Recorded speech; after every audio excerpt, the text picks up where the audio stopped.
Selamat malam pemirsa, live breaking kembali hadir. Ketua BEM jurusan Fisika Fakultas Matematika dan Ilmu Pengetahuan Alam atau FMIPA UNS Solo mengaku menjadi korban pemukulan dan ancaman pembunuhan dari seorang tenaga kependidikan atau tendik pada Rabu sore. Akibat perlakuan yang didapatkannya tersebut, Muhammad Khairul Umam ditemani oleh kakak tingkatnya M. Khairil Ibadur Rahmat melaporkan tindakan tersebut ke Mapolresta Solo. Ketika ditemui pada hari Kamis 24 Agustus 2023 di Mapolresta Solo, korban mengaku mendapatkan 5 kali pukulan yang mendarat di bagian wajahnya. Kejadian pemukulan pertama kali terjadi di dalam mobil dekanat, disaksikan oleh dua pejabat dekanat FMIPA.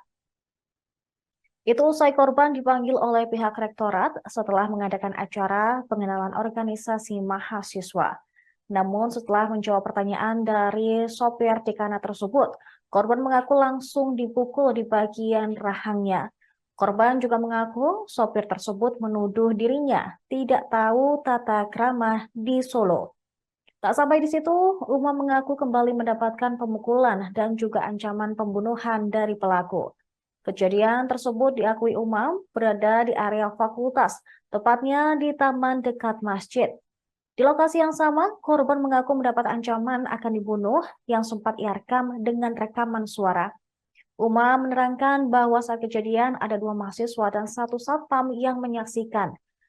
Karena kejadian tersebut, bersama dengan mantan ketua BEM FMIPA, Umam melaporkan insiden pemukulan itu ke Mapolresta Solo.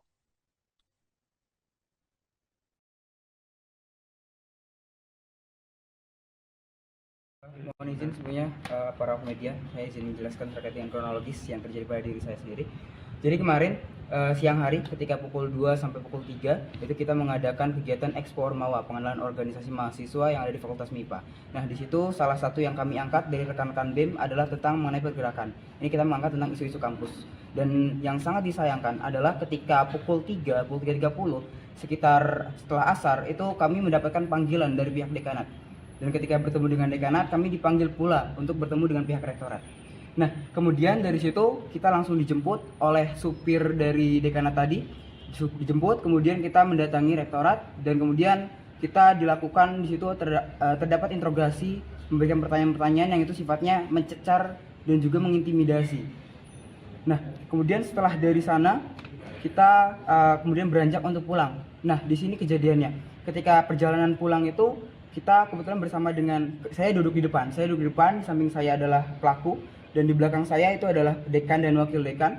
Di situ awal mula dari sopirnya itu sendiri, dia bertanya kepada saya, "Mas orang mana?"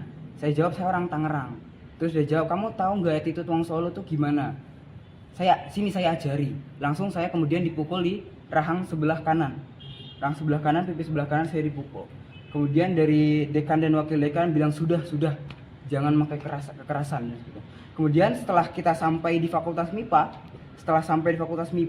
dekan langsung menuju ke kantornya. Kemudian saya berbincang sejenak dengan wakil dekan saya.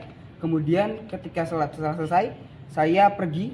Setelah saya pergi, saya didatangi kembali oleh sopir tadi. Didatangi dan ditonjok dari sebelah rahang kanan juga. Dia menggunakan tangan kiri. Setelah dari situ, saya disuruh, ketika itu saya mundur menjauh, refleks menjauh untuk mengamankan diri saya.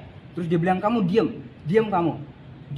Kemudian saya ditonjok lagi dan dipegang baju saya dan didorongkan ke daerah sebelah kanan. Jadi itu letaknya adalah di masjid, depan masjid. Kemudian sebelah kanan itu ada taman.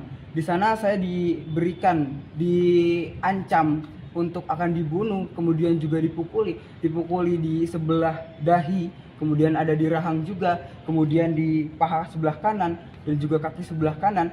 Dan yang paling menurut saya teringat itu adalah ketika dia menjambak rambut saya dan mengatakan, saya bunuh kamu. Ini untuk rekaman suaranya, saya memiliki rekaman suaranya dan kebetulan pada waktu itu ada dua teman saya yang melihat kejadian tersebut. Dan yang sangat-sangat saya sayangkan adalah ketika terjadi kejadian tersebut, di samping saya itu terdapat satpam yang tapi dia hanya diam saja melihat kejadian tersebut. Dan kalau kita tarik kembali bagaimana permasalahan ini bisa terbentuk adalah pertama kali waktu itu di bulan Juni, awal Juni, saya melakukan kegiatan propaganda terkait dengan isu-isu kampus. Saya menuliskan kata-kata Jamal gagal di sebuah mobil dinas FMIPA. Saya menuliskan kata-kata tersebut. Kemudian dari pihak Pak Yudo ini dari pihak sopirnya itu mendapatkan sanksi ternyata. Mendapatkan sanksi berupa penundaan kenaikan jabatan. Dari situ muncullah rasa dendamnya. Dan dari setelah itu mulai ketika awal-awal bulan Juni juga sebetulnya dia sudah memberikan ancaman-ancaman juga kepada saya untuk melaporkan ke polisi, untuk mengajak bertemu, mengajak duel dan lain sebagainya. Tapi kemudian dari permasalahannya sudah selesai di awal-awal Juni itu.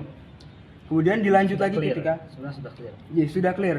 Dan puncaknya mungkin ketika kemarin ketika saya dipanggil kembali dan dia sebagai sopirnya, di situ puncaknya dia melakukan intimidasi. Terima kasih sudah nonton.